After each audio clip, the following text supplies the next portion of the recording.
Another day, another unboxing. For this time, i-unbox natin assorted again and iba-iba.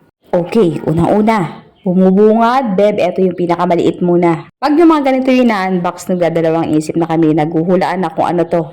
Kasi for sure, jewelry. O, tulad nito, pa-bracelet effect na pinagkamala namin necklace, pero bracelet yan. Bracelet na medyo napaisip ka pa kung talaga bang bracelet. Kasi nga, napaka-minimalist ang design, tapos pagkakamala mo necklace.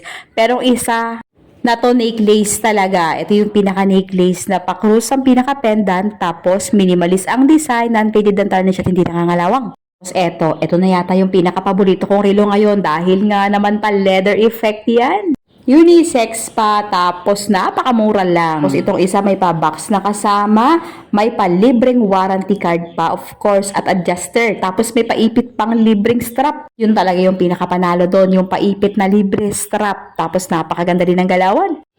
Another one again na relo. Ito for sure relo. Yes, mga ganitong mga balot relo yan. Inuulan tayo ng panibagong brand. Well, actually, matagal ng brand to. Supporter na talaga natin to from the beginning pa. Pero guys, eto nagbabalik siya. Sorted design yung mga pinadala niya sa atin at napasanda mak na mga watches again ay ipopromote.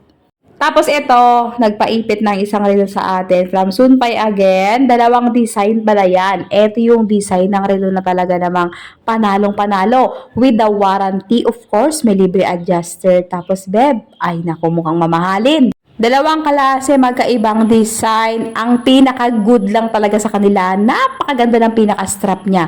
Silicone original ang strap, tapos sobrang bigat ng pinaka-face ng relo. Yung hindi mo talaga aakalain na napakamura lang. Dahil pag tinignan mo at pag sinuot mo ay Beb, mukhang mamahalin talaga. Ito pa, kung mahilig ka talaga sa mga relo at pamilyar ka sa mga high-end watch, ay nako, sinasabi ko sa'yo. Doon mo lang makikita sa ina-unbox natin yung mga bet mong mga relo. Be, hindi mo to makikita sa mall o kahit saan. Beb, dito lang. Dito mo lang talaga to makikita. Kaya kung kursunada mo yung mga ganitong klaseng mga galawan, mga style, design, mga watches, guys, nako. Check mo yung yellow basket natin, yung pinaka-shop dyan. Dyan ka mag-check out, dyan ka mag-check, mananawa ka. Lahat ng mga design ng mga high-end watch na hinahanap mo, Beb, meron tayo.